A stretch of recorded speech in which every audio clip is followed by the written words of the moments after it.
What's up, guys? Coming at you today with a full Sunday of Week 7 NFL football action here on October 19th. I'm going to give out picks on every single game today. We're going to look at plays against the spread and a few over-under spots, and I'll give you my favorite underdog and my massive lock of the day. So buckle up, we have a great video for you today. Slam that like button and subscribe to the channel so you don't miss out on our daily videos, and comment down below with anything you're looking at today across the sports world. I'm more than happy to get back to you. Check the pinned comment throughout the day to see our favorite picks, and you should definitely check back a couple of times throughout the day to see if there are any changes with injuries and player availability being confirmed. Yesterday, guys, looking like a very solid day of college football out there for us. We started the day off with Vanderbilt at -2.5, a relatively comfortable 31-24 win there for the Commodores, despite them going scoreless there in the fourth quarter.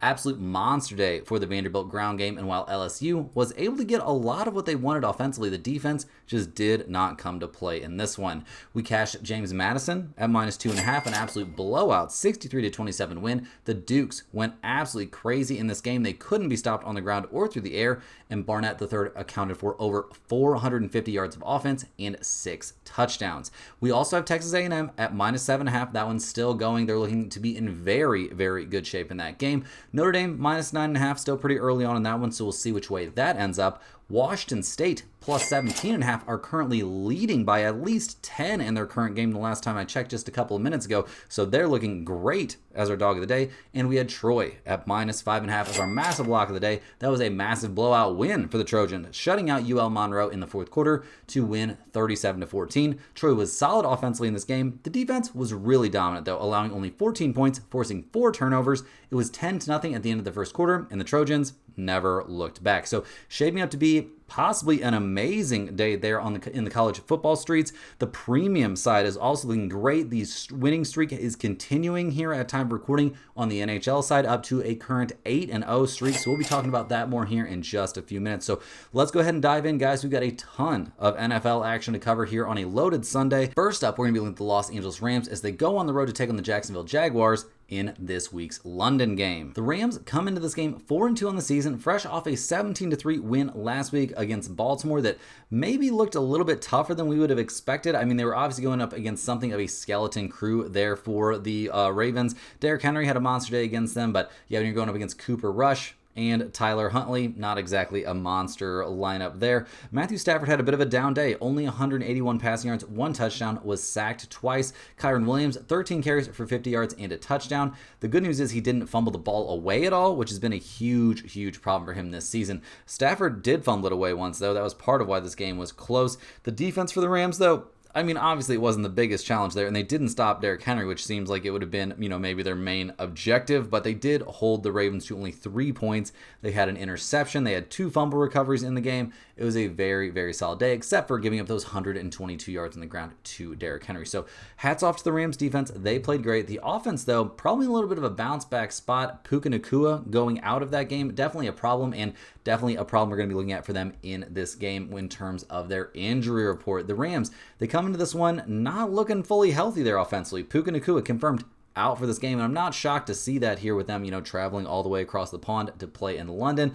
Also, Rob Haverstein there at right tackle, he is confirmed out for this game as well. So yeah, Stafford not going to have his full offensive line in this matchup. Will that be the end of the world here going up against the Jaguars? Well, it's at minimum not ideal, so we'll see how that goes. Defensively, the Rams are very healthy and coming off a great week there defensively, so we'll see if they have what it takes to confuse Trevor Lawrence and these Jacksonville Jaguars, who come into this game 4-2 as well. They're fresh off a 20-12 loss last week against the Seahawks, and that was a home game. Obviously, playing in Seattle can be a little bit tougher, but yeah, not the best showing. Obviously, they were in a big letdown spot after that massive 31-28 win there in primetime over the Kansas City Chiefs. In this last game, guys, the Jaguars only managed 12 points. Trevor Lawrence actually having an uncharacteristically good game, 27-42, so that's not amazing, but did pass for 258 yards and 2 touchdowns.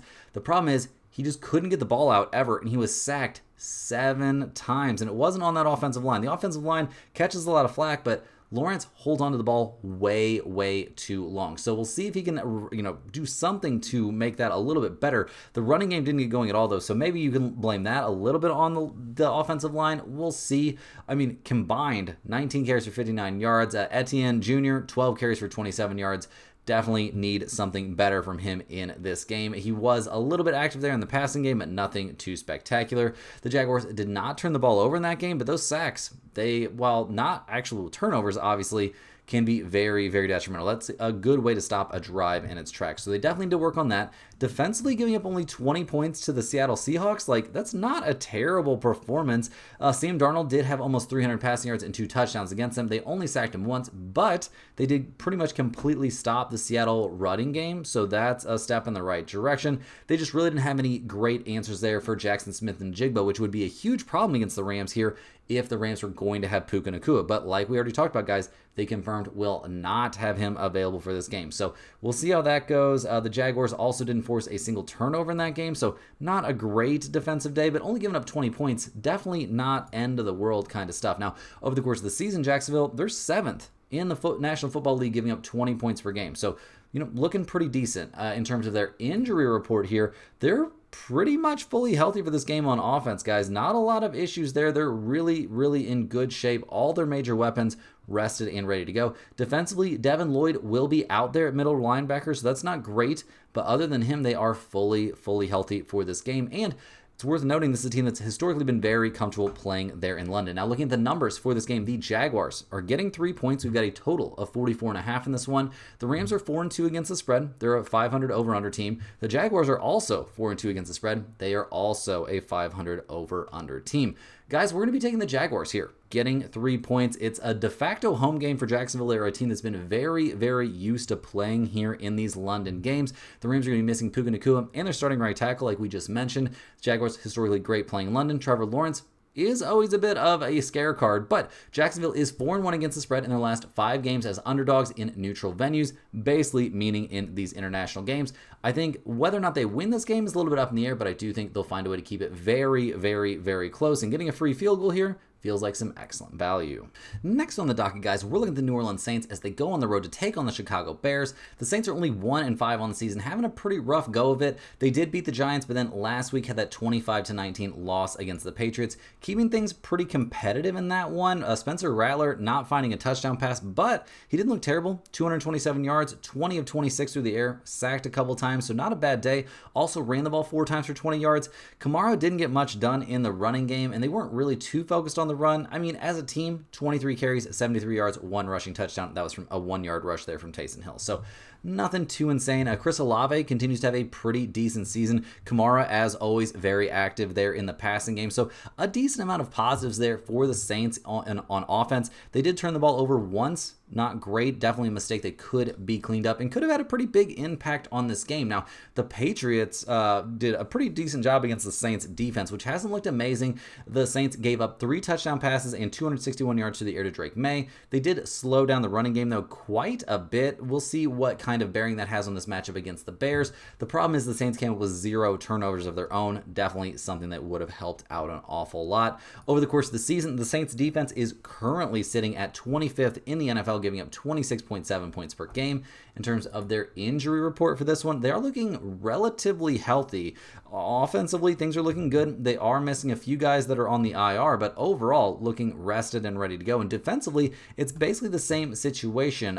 Pretty much fully healthy. Could have their entire starting rotation, their entire starting roster here ready to go defensively for this game. So that's a pretty big deal here as they head to Chicago to take on the Bears. Chicago, they're 3-2 on the season, coming off a big 25-24 win against the Commanders, a game that really, really, really could have gone either way down the stretch. We were on the Bears in the points, so we were very happy to see them come away with the win. So far, over the last 3 weeks, we've seen the Bears win by 1 point against Washington, by 1 point against the Raiders, and then in a kind of blowout win there against the Dallas Cowboys. So we'll see what they've got in store for this one in that win over the Commanders. A lot to be happy about there for Caleb Williams. Only 17 of 29. It's not like a monster, super efficient day. 252 yards, 1 touchdown, 0 interceptions, and sacked 3 times. 0 turnovers for the Bears in general. A very clean game there. DeAndre Swift, 14 carries, 108 yards. He was a monster in that one. So just a lot of positives there for the Bears offensively. Now on defense, they gave up 24 points, struggled a little bit there against Jaden Daniels, giving up 52 rushing yards to him, giving up 211 passing yards and 3 passing touchdowns. They did sack him 3 times and pick him off once, so there's some positives. And Washington fumbling the ball away twice, but that one fumble by Jaden Daniels, on that handoff, that really, really is what feels like it totally cost the Commanders that game. So really, this probably should have been looked at as a loss there for the Chicago Bears. I'm not super high on their defense this season. Although they've done some positive stuff, they're still only 27th in the NFL, giving up 28.2 points per game. In terms of their injury report here, definitely some concerns, mainly on offense. The biggest concern is DeAndre Swift there. Will he play in this game? He's officially questionable, but it's being stated that he will play in this game. A groin issue, though, could crop up. That could be a problem on any play. Like, he could end up sitting out the rest of the game. Limited participant there in practice on Thursday and Friday. He's gonna play, but we'll see what happens. Now, other than that, they're healthy offensively. On defense, they're going to be missing at least Noah Sewell. I mean, he's going to be out for this game, so going to be missing one starting linebacker and could be missing Grady Jarrett there at defensive tackle. So that could be a little bit of a problem here. They've also got a few guys on the IR, so this defense is overall a little bit banged up. So looking at the numbers for this game, we see the Bears are 4-point favorites at home. We've got a total of 45.5 in this game. The Saints are 2-4 against the spread. They're a 500 over-under team. The Bears are 3-2 against the spread. They're 3-1-1 to the over. Guys, the public's going to be on Chicago in this game in a big way. Caleb Williams is 0-4 straight up on short rest in his career, and coming off of a primetime game, they're 2-7 in their last 9 times in that situation.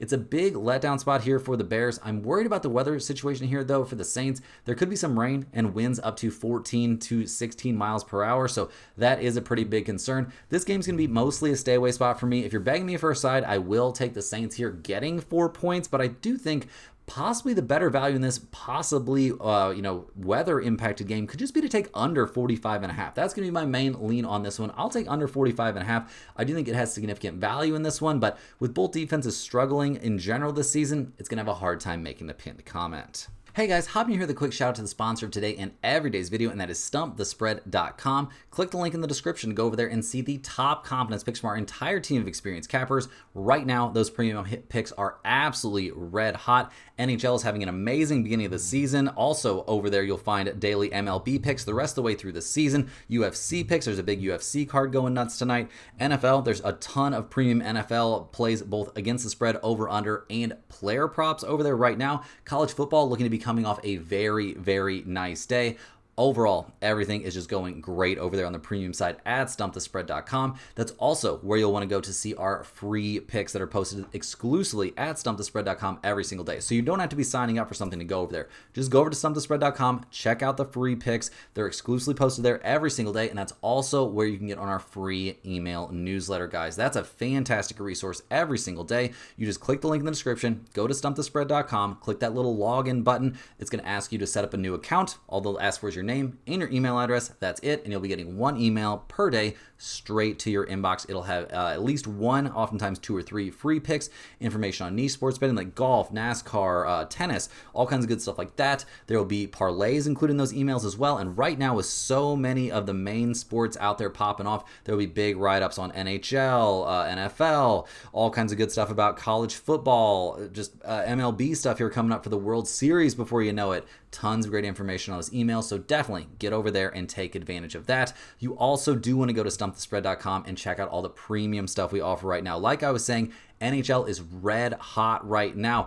Through October 16th and 17th, they're on a 7-0 run. I know we already hit our first NHL pick here on Sunday or on Saturday, so that's off to a very good start. There are more games going right now at time of recording. The Islanders are the one that already cashed. The Blues are in great shape. The Canadians have it going on. The under there in that Nashville-Winnipeg game, that under 6 was also looking very, very good. So could be one of the sickest runs in recent memory here, especially on the NHL side. So you definitely want to get in on that. Our guy clearly seeing the puck well here in the early goings. In terms of college football results, Texas State did take the loss for us there, but Kentucky still drawing very, very live, getting 12.5 points. Georgia Tech came through plus 1.5 as a 2-unit play. Houston came through plus 1.5 as a 2-unit play. Auburn getting 1.5 is off to a good start, and UCLA has things going there at -3 as well. So a very, very solid day cooking over there for our premium members who have just been getting good day after good day. I mean, great stuff there on the 17th. Very, very, very good stuff there on the 16th. So a lot of positives coming in for the premium members, a lot of positive units being printed over there at stumpthespread.com. So definitely get over there and check out the premium stuff. Also, if you're a huge fan of what you're seeing from us here every single day. Click that little join button right below the video to sign up for a YouTube channel membership. YouTube channel members get early access to all of our videos, get their name up on screen in every single video, but maybe most importantly, they get access to our members only giveaways. We give away a Stump the Spread hoodie here every single week. We just gave away one on the 13th. We're going to be giving away another one here on the 20th. So on the Monday Night Football video, we'll be doing a hoodie giveaway. So you definitely want to get in on that. We put the name of every single YouTube channel member on a big wheel. We spin that wheel, and whoever it lands on gets a free Stump the Spread hoodie mailed straight to their address. So definitely sign up for a channel membership if you're interested in that. But guys, we got to dive back in. We've got a ton more games to cover here on a very, very loaded NFL slate. And next up, we're going to look at the Miami Dolphins as they go on the road here to take on the Cleveland Browns. The Dolphins come into this game not having a great season. They're 1-5 overall. Last week they lost a bit of a heartbreaker, a 29-27 loss against the Chargers. Week before that was a 27-24 loss against the Panthers. They're losing some close games. They're keeping these things respectable. We'll see what they're able to do here going on the road. Now last week they were at home, and Tua did not have a good time. He got picked off 3 times there by the Chargers, only passed for 205 yards, 1 touchdown, sacked twice, ran the ball once for 4 yards. Really the only positive that was going on for them in that game was A-Chain went nuts. 16 carries, 128 yards, and 2 rushing touchdowns. He didn't get that much done through the air. That was mostly Waddle who got the work there through the air, catching 6 out of 8 targets for 95 yards himself. But overall, not exactly a banner day there for the Dolphins on offense. You can't turn the ball over 3 times and expect to have much of a chance. Now, defensively, they gave up 29 points. Couldn't stop the passing game there from Justin Herbert. He had a very good day against them. Could not stop the running attack either. A lot of negatives. They did generate 1 turnover via the fumble, but other than that, was not a very good day there for the Dolphins, who really could have lost this game a lot worse. They also had their chances to win, so it's a bit of a weird situation, but they did, make a bit of a comeback there in what could have amounted to as garbage time. So we'll see if they can bounce back in this one. Looking at their injury report, obviously, Tyreek Hill's out for the season, so the offense will be missing one of their main weapons. Other than that, they are, healthy offensively. Technically, we'll see if A-Chain and Waddle can kind of carry the load, or if Tua can kind of get his head screwed on straight and not suck out there.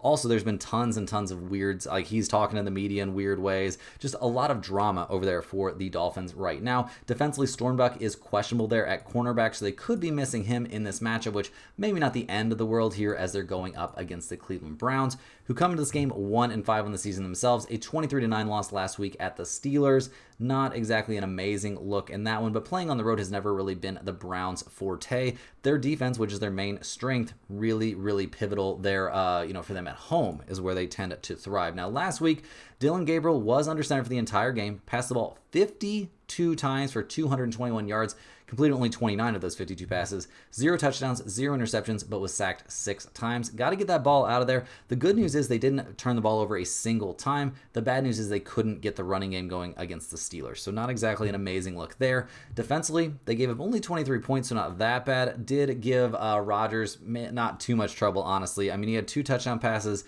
21 of 30, sacked 0 times there. The running game didn't do a crazy amount against the Browns, but also they didn't shut that down, and they generated 0 turnovers, something that's going to have to happen for Cleveland if they want to win games against good teams. Now, in terms of the Browns injury report for this game, David Njoku going to be out for this one. Jack Conklin could potentially be sidelined, so they might be missing one of their starting offensive linemen. Defensively, Mason Graham is questionable for this game, but other than that, they should be healthy there defensively. So the defense is really where Cleveland is going to have to hang their hats in this game and pretty much every game. So looking at the numbers here, guys, the Browns are 2.5-point favorites at home. The Dolphins are 3-3 against the spread, 5-1 to the over. Cleveland's 2-4 against the spread, 4-2 to the under. I'll be taking the Browns here at -2.5. Their defense is always much better at home. Miami has all kinds of drama going on in the locker room with Tua calling people out, then apologizing, then getting crap from the coach on top of that. Can Tua make it out of this game in one piece, going up against an elite defensive line? Seems a bit unlikely to me. 17-mile-per-hour winds in this one. Going to make passing the ball a disaster for Tua, who is already super interception prone. Also, the kid could get knocked out of this game at any point, so I will certainly be taking the Browns here at -2.5. I think this is a game that Cleveland could potentially win just with their defense, especially playing at home. Next on the docket, guys, we're looking at the New England Patriots as they go on the road to take on the Tennessee Titans. Now, the Patriots, they're 4-2 on the season. They've won 3 in a row, a blowout win over Carolina, a very narrow, borderline miracle win there at Buffalo, and then a 25-19 win last week at New Orleans. So the Patriots, they're flying high coming into this game. Drake May looking great, 261 yards, 3 touchdown passes, no interceptions last week. Did a decent job on the ground, not amazing though, and just in general, the Patriots struggled to run the ball against the Saints. Overall, a pretty decent day offensively defensively, but you got to keep in mind you did that against the Saints, so it's not exactly time for a parade. We'll see. We'll see what they can do in this one. I mean, defensively, giving up 19 points is not a bad day. Didn't generate any turnovers there against Spencer Rattler. Did create one fumble recovery. They slowed down but didn't stop the run. They slowed down but didn't stop Kamara. So we'll see what they're able to do in this one. The Patriots defense in general this season has been pretty decent. Tied for 7th in the NFL, giving up 20 points per game. Their rushing attack's not great. Their passing numbers, though, are looking excellent. And Drake May, maybe they really have truly found their quarterback of the future. Now, in terms of their injury report here, Stephon Diggs is questionable, and that's a big deal in this game. It appears, though, that he is going to probably be playing in this game after being a full participant in practice there on Friday.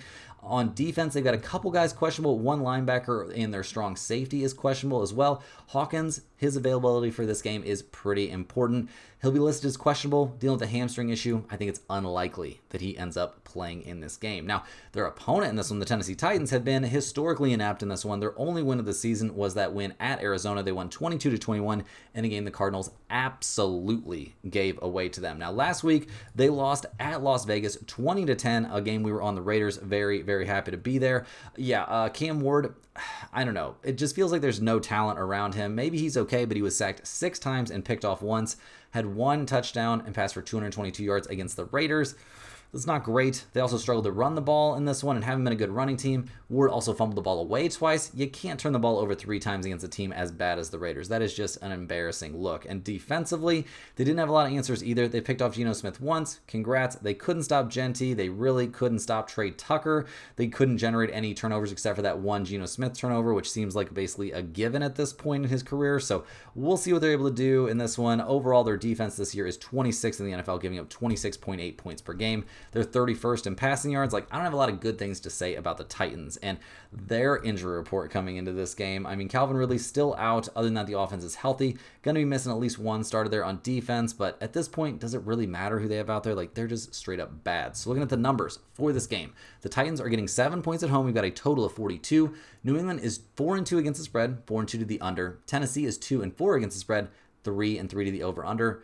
Guys, I will definitely be taking the Patriots here at -7. This is a dead cat bounce spot for the Titans here with their new head coach, but can they even keep things close against a real team? New England is playing their 3rd straight road game, which is not great. It's a massive revenge spot there for Vrabel, and Stephon Diggs is looking healthy coming off a full practice there on Friday, so the Patriots should be ready to go in this one, and the Titans are terrible. I will be taking New England here at -7 with a decent chance to make the pinned comment. Rolling right along here, guys, we've got the Las Vegas Raiders headed to Kansas City to take on the Chiefs. The Raiders are 2-4 on the season. Not great. They are coming off a win, a 20-10 win against the Titans, probably the worst team in football, or one of the worst.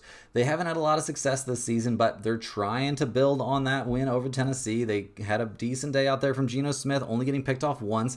Other than that, not a ton of positives from him, but, only getting picked off once is a step in the right direction. Genty, once again, looked very, very good. 23 carries, 75 yards, and a touchdown. Not bad there. Trey Tucker, a good day catching the ball. Michael Mayer, a good day catching the ball. Jacoby Myers, a good day catching the ball. And Genty even getting a couple catches himself. So a lot of positives there. They only turned the ball over that one time. So the Raiders maybe taking a step in the right direction. Now, that was a game against the Titans, and now they got to play the Chiefs. A big difference here, obviously, in opponents, but these divisional games can be a little bit weird. Now, defensively, they had a good day, giving up only 10 points against the Titans, generating 3 turnovers. That all looks very, very good, and 6 sacks. So maybe they can get after Mahomes a little bit, make him a little bit uncomfortable. That definitely seems like at least something of a possibility, at least in this matchup. Now, over the course of the season, the Raiders are 23rd in the NFL in points against, so not great, obviously, but also not bottom of the barrel. In terms of their injury report coming into this game, Jacoby Myers is questionable for this one. We'll see if he's able to make it out there. He's listed as, officially questionable, but did practice there on Friday, so I think he'll probably be playing. It appears that Brock Bowers probably not going to be out there. So all you Brock Bowers fantasy owners, some more bad news. He's officially doubtful, and they're trying to get him right before they bring him back in what's going to be kind of a wasted season. Now, defensively, which might be the biggest deal here for the Raiders, they're fully healthy. Max Crosby, ready to go. I think he can make life very, very difficult for Mahomes. They've got a little bit of a rivalry, and I don't think Crosby's going to want to take it easy on him. This defense has not been terrible, so we'll see what they can do here going on the road against the Chiefs, who were 3-3 on the season. That weird bad loss there against the Jaguars did not look good, but they bounced back in a huge way, a 30-17 win over Detroit. So that was a massive game for this team. Maybe leaves them in a bit of a letdown spot. We'll see. Obviously, only positives for Mahomes. 22 of 30, 257 yards passing, 3 touchdowns. Also ran for 32 yards and a rushing touchdown. So a monster day from him. The running game was working for the Chiefs in that one. Travis Kelce, a monster day catching the ball. Juju Smith-Schuster doing some positive stuff. Hollywood Brown, 2 touchdown passes. Xavier Worthy, a touchdown pass as well. Just a great day across the board there for the Chiefs, who also didn't turn the ball over. Mahomes was sacked 3 times, which is a little bit of a concern. And defensively, giving up only 17 points doesn't look bad, but they did struggle a little bit against Goff and the passing attack. Didn't stop the running game at all, and they generated 0 turnovers and only 1 sack. So I'm not about to throw the Chiefs a parade here for what they did defensively. Kind of felt like more mistakes by the Lions, and then the Chiefs defense doing an amazing job, or the Chiefs offense doing an amazing job controlling possession. So we'll see what they can do in this one. Like I said, it is a bit of a letdown spot. Their season-long numbers look great. Rashee Rice coming back is obviously a big deal for this team in terms of their injury concerns. Josh Simmons is going to be out there at left tackle. That's not ideal. You definitely want Mahomes as protected as you can possibly get him. On defense, they are fully healthy. That is a big deal for this team. They're a very solid defense. I'm not going to say they're the best defense in the NFL, but they're 11th. That makes sense to me in points per game allowed. So looking at the numbers for this one, guys, the Chiefs are 12.5-point favorites here at home. We've got a total of 45.5. The Raiders are 2-4 against the spread. They are 4-2 to the under. The Chiefs, they are 3-3 against the spread. They are 3-3 to the over/under. This does not feel fun. I'm not excited about doing this. I may not even be able to watch this game after making this bet, but we will be taking the Raiders here, getting 12.5 points. It's a huge letdown spot for the Chiefs coming off that big win over Detroit. Fading Mahomes as a massive favorite is usually good. As a favorite of a touchdown or more, Mahomes since 2020 is 36-2 straight up. Both of those losses were against the Raiders. He's 13-24 against the spread as a favorite of 7 or more. Divisional games are often much more competitive than you would think. Mahomes is 6-12 against the spread as a favorite of 11 or more. Inside the division, Mahomes is 4-12-1 against the spread in his last 17 games. We're going to be taking we're not going to be taking the Chiefs here. We're going to be taking the Raiders, getting 12.5 points. The number's been moving in our favor. It might continue to do that. So this is a game you could potentially wait and see on, and you might be able to get up to 13.5 come game time there. But we're going to go ahead and lock it in now. We'll take the Raiders here, getting 12.5. Rolling right along here, guys, we're looking at the Philadelphia Eagles going on the road to take on the Minnesota Vikings. The Eagles are 4-2 on the season, but have lost each of their last 2 games. Their last time out was kind of an embarrassing 34-17 loss there at the Giants. The Eagles just didn't feel like they had any answers out there. I mean, Jalen Hurts, a mediocre day by his standards, but not terrible. 1 touchdown, 1 interception, passed for 283 yards.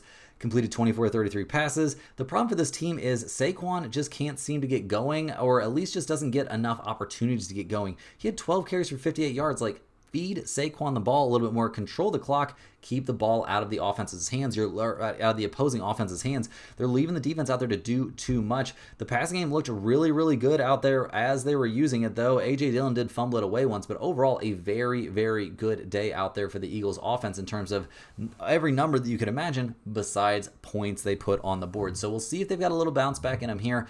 Obviously, a rough night out there going up against the Giants in a game I'm sure the Eagles thought they would win. But like I said, those divisional games can be a little bit tough. Defensively, they got shredded by the Giants. Couldn't stop the run, couldn't stop the pass. A really, really weird look for a defense that we expected to be very, very good this season. And overall this season, they're down to 19th in points against, which is not a number that I would have expected to see. They have played a really rough schedule, though. We'll see what they can do here going on the road against the Vikings. In terms of injuries, they're relatively healthy there. Landon Dickerson is questionable in the offensive line, but I do think there's a good chance he plays in this game. Defensively, they're almost fully healthy. Jalen Carter is questionable there at defensive end, but it sounds like there's a pretty good chance he ends up playing through that heel issue. So they should be fully healthy here as they go on the road to take on the Vikings, who are now 3-2 on the season. Last week they got the 21-17 win there over the Browns. Cool. We'll see how big of a deal that is. We're still going to be seeing, it's maybe reportedly a little bit up in the air, but apparently we're going to see Carson Wentz under center once again. 25 of 34, 236 yards, and 1 passing touchdown last week against the Browns in London. Cool. We'll see what you can do at home playing in front of the home fans going up against an Eagles defense.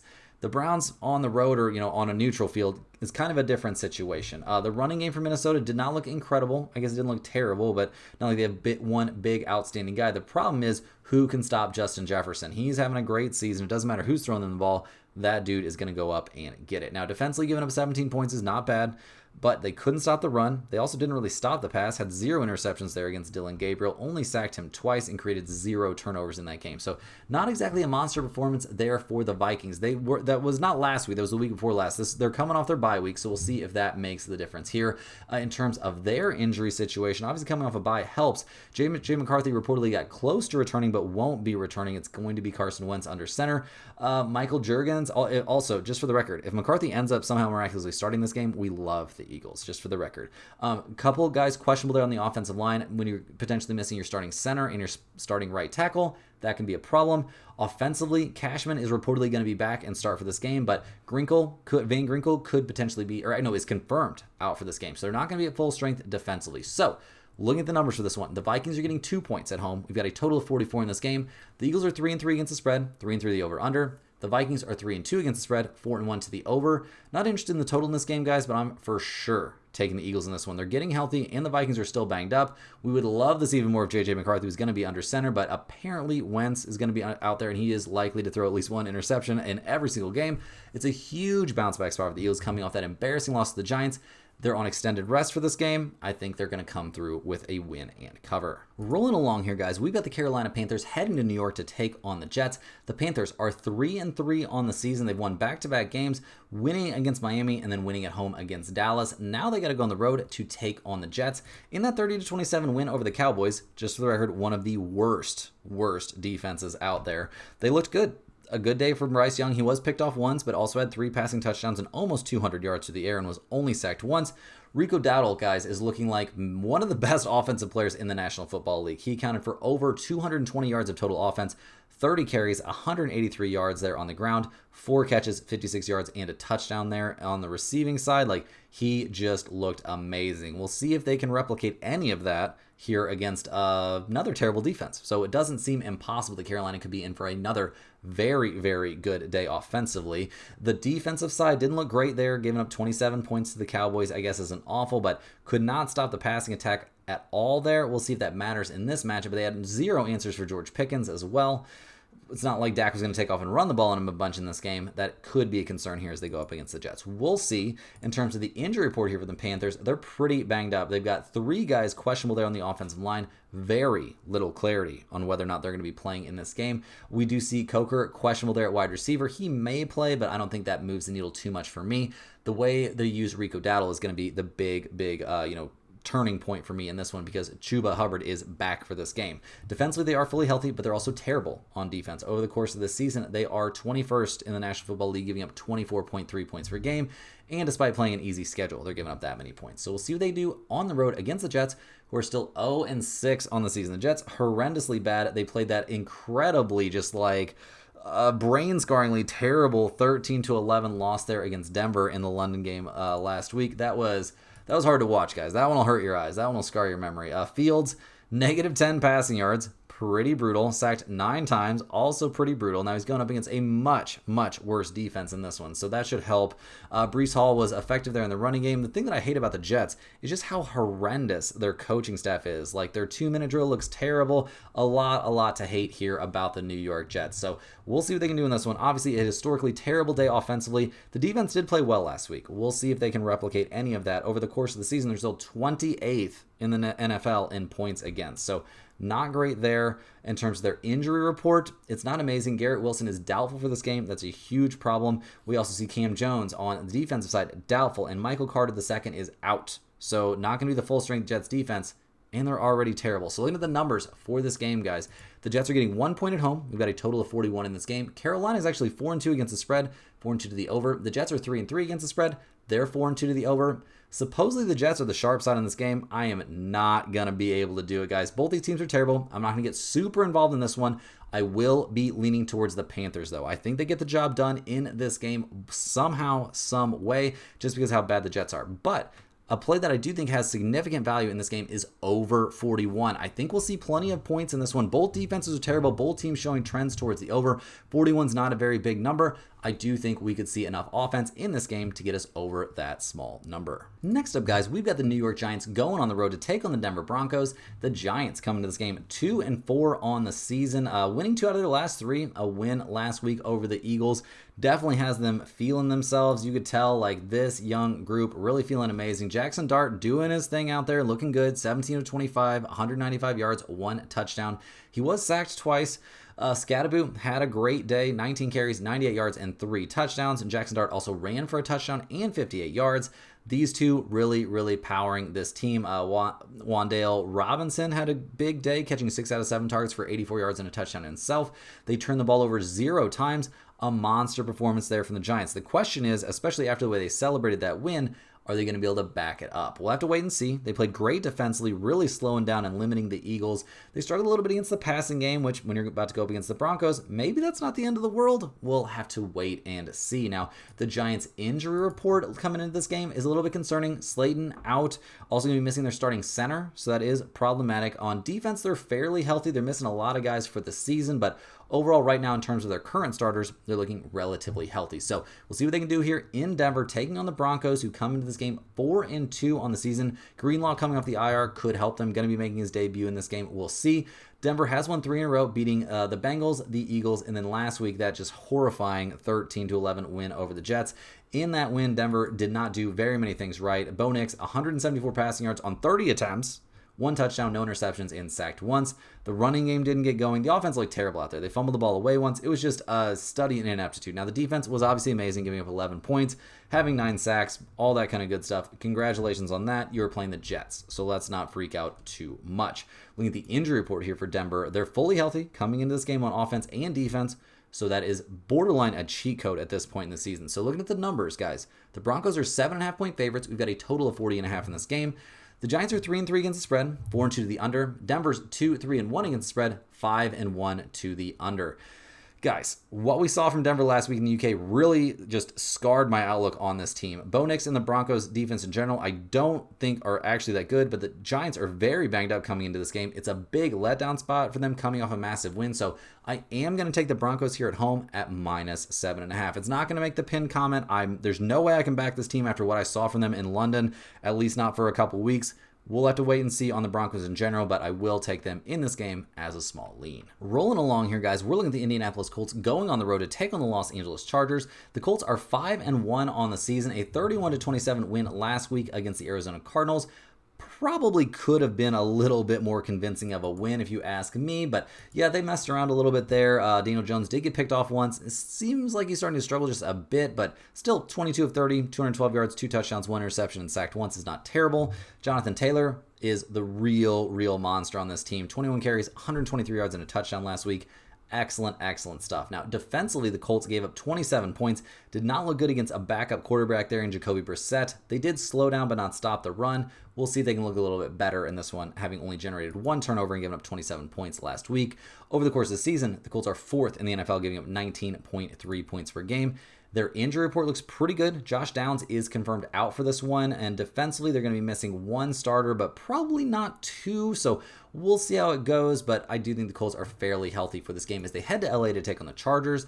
They're 4-2 on the season. They're coming off a win over the Dolphins that was very close. They do eventually win 29-27. A decent day there from the offense, maybe not elite. Herbert, 29 of 38, 2 touchdowns, 264 yards, no interceptions, and was sacked once. The running game looks great there for the Chargers, at least did last week. They did fumble it away once. That was all totally fine what they did on offense, but defensively, giving up 27 points was not a good look. They did pick off Tua 3 times, so congrats on that, but yeah, it's Tua, so I'm not going to throw you a parade. In terms of the injury report here for the Chargers, they could be missing, or actually are likely to be missing, at least 2 starting offensive linemen. That is not great. That's going to impact both the running game and Herbert's protection, so that's a problem. Defensively, they're very banged up as well. They've got at least 2 starters questionable, and Elijah Molden probably going to miss this game at free safety when you're going up against the Colts. That's a big deal. So, looking at the numbers, guys, the Chargers are still favored by 2 points. We've got a total of 48.5 in this game. The Colts are 4-2 against the spread, 3-3 the over-under. The Chargers are 2-3-1 against the spread, 4-2 to the under themselves. Chargers are going to be missing 2 starting offensive linemen. The defense would look healthy, but there are a ton of dudes on the IR on the defensive side of the ball, and this team just struggled against Tua and the Dolphins. The Colts survived a scare against a terrible Cardinals team last week, so they should be locked in for this one. The Colts being a public dog, though, is very, very concerning. That being said, I will take the Colts here. Getting 2 points, it's got to have a chance to make it into the pin comment here, guys, if I'm being honest. I'm just a little bit worried. The Chargers, you never know what you're going to get from week to week. Next on the docket here, guys, we've got the Washington Commanders heading to Dallas to take on the Cowboys. The Commanders just took the pretty devastating 25-24 loss last week against the Chicago Bears in a game they definitely shouldn't have lost. Some late fumbles really messed things up there. We were on the Bears in the points, though, so we were not about to be sad about that. The Commanders got a good game, except for a couple key mistakes there from Jaden Daniels. 3 touchdowns, 211 yards, 19 of 26, and sacked 3 times. Not a bad look. He also is starting to look better and better. They're running the ball 10 times for 52 yards. So definitely some positives there. Washington did run the ball pretty successfully there against Chicago, but fumbling it away twice and 1 interception, that's what sealed their fate. So we'll see if they can bounce back there offensively. Defensively, they couldn't stop the run last week. Also couldn't stop Caleb Williams, which is a bit of a concern. So not super high on this Commanders defense that is 13th in the NFL, giving up 21 points per game. In terms of their injury report, it's a problem, guys. McLaurin and Deebo Samuel both confirmed out for this game. Zach Ertz questionable. So the offense not going to be at full strength. Dorian Armstrong is questionable there on the defensive line as well. So not the full strength Commanders here as they head to Dallas to take on their rival Cowboys. Dallas 2-3-1 on the season. They're coming off a loss to the Panthers. They lost that one 30-27. This offense is good. This defense is terrible. I mean, in that loss, we saw Dak put up pretty good numbers. 3 touchdowns, 261 yards, sacked 0 times, picked off 0 times. The problem is they can't run the ball well enough to control time of possession. Defensively, this may be the worst team in the NFL. They gave up 30 points to the Panthers, made Bryce Young look like a real NFL quarterback, and Rico Dowdle just destroyed them. So nobody like that really available for the Commanders, so that maybe they'll be okay in this one. I mean, over the course of the season, they are 31st in points against, so I am always going to be worried about their defense. They are healthy offensively coming into this game. I don't care that the defense is missing a couple guys potentially. They're already so bad. They really can't get much worse. So looking at the numbers for this one, the Cowboys are only 1.5 point favorites at home in this game. We've got a total of 54 out there. Washington, they're 3-3 against the spread, 3-2-1 to the under. Dallas is 3-3 against the spread, 4-2 to the over. I actually think over 54 is live in this game, but much, much better than that, guys. I'll take Dallas here at -1.5. The Cowboys defense is horrible, but CeeDee Lamb coming back, that's a huge deal. Dak has been an absolute monster this season. Dallas is 7-1 against the spread in their last 8 games versus the Commanders. Dak is 10-3 against the spread in his career versus Washington. The Commanders have basically no wide receivers left, and it's not like their defense is amazing, so we will be slamming it on the Cowboys in this game. Rounding into the home stretch here, guys, we're looking at the Green Bay Packers going on the road to take on the Arizona Cardinals.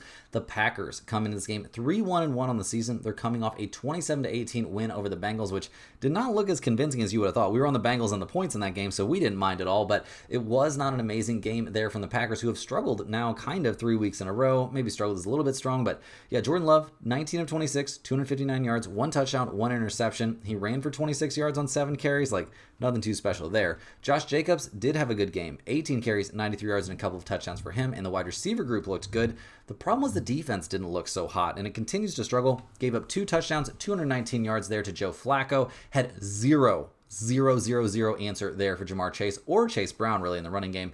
So not a great day there for the Packers on defense, and they seem to be getting worse defensively. It just hasn't been great for them this season. Now, looking at the injury problems, there's a lot of question marks here for the Packers. Josh Jacobs, questionable for this game. I think he's probably going to play, but he is questionable. Wicks, questionable as well there at wide receiver. And Zach Tom is questionable there at right tackle. Defensively, they're going to be missing Devontae Watt, and Nixon could potentially be out there at cornerback. So not likely to be the full-strength Packers here as they head to Arizona to take on the Cardinals, who've now lost 4 in a row, including that giveaway loss there against the Titans and a 31-27 loss last week at the Colts.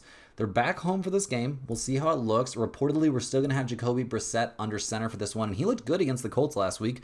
320 passing yards, 2 touchdowns, 1 interception, sacked a couple times. The problem is these backup quarterbacks in their second start usually look a lot worse than they looked in their first start, and defensively, they had no answer for Jonathan Taylor. That's a big, big problem here as long as the Packers are healthy there at running back. So looking at the injury report here for the Cardinals, it's not great. Kyler Murray obviously out. Zay Jones questionable for this game. Will Hernandez also questionable there at right guard. Defensively, Darius Robinson's questionable, but the defense is relatively healthy for this game. So Looking at the numbers here, guys, this feels like a close one. The Cardinals are getting 7 points at home. We've got a total of 44.5. Green Bay's 2-3 against the spread, 3-2 to the under. Arizona's 3-3 against the spread, and also 3-3 to the over/under. It's a very close one for me, guys. The number we get matters a ton in this one. At 6.5, I like the Packers. At +7, I'm going to be leaning here just slightly towards the Cardinals. Looks like another Brissett start. Last week he looked decent. Like I was saying, the Packers look very likely to have Josh Jacobs back in this one. He fully practiced there on Friday. So this one, basically a stay away spot for me. Maybe we see what a rebirth of the Packers from week 1 and they destroy the Cardinals in this game, but I'm going to be staying far, far away. Last but not least here, guys, we're looking at the Atlanta Falcons going on the road to take on the San Francisco 49ers on Sunday Night Football. The Falcons are 3-2 on the season. They're coming off a win there over Buffalo, so I'm sure they're very, very stoked about that one. That was a big primetime win for them, and yeah, they did everything right in that game, so hats off to them. It was a very, very solid performance in that win over Buffalo. We loved what we saw, basically from the offense in general. Penix was fine, 250 yards, 1 touchdown, no interceptions, only sacked twice, but Robinson snapping off 170 yards rushing on 19 carries with an 81-yard run in there, a couple rushing touchdowns for the team, just dominant stuff, and Drake London went bonkers, caught 10 out of 16 targets for 158 yards and a touchdown. So some of that is the Falcons playing well. Some of that was the Bills just being terrible defensively. So we'll see which that was. Defensively, the Falcons looked great, picking off Josh Allen a couple times. They couldn't stop the run, though, and that's a big concern here against the 49ers in this exact matchup. Now, in terms of the injury report for the Falcons coming into this game, Darnell Mooney is questionable. Jake Matthews is questionable there on the offensive line. And on defense, Billy Bowman Jr. is out for this game. So that could be a problem here going up against the 49ers, who are officially 4-2 on the season now, coming off that 30-19 loss against Tampa Bay. Apparently, Mac Jones still relatively healthy and going to get the start in this one, which means, we'll see more of him here. Mac Jones, 2 interceptions, 350 yards through the air last week, but sacked 6 times as well. Not a good day for him. McCaffrey, only 54 yards on 17 carries, but he did find a touchdown and also had 57 receiving yards. So not a terrible day out there. Kendrick Bourne, a good day. Bourne out there, a good day for him. But yeah, a little bit rough defensively, giving up 30 points. No answers there for Baker Mayfield or the Buccaneers running attack. So we'll see if the 49ers can look a little bit better on that side of the ball in this one. Obviously, having Kittle back could be a big deal for them offensively.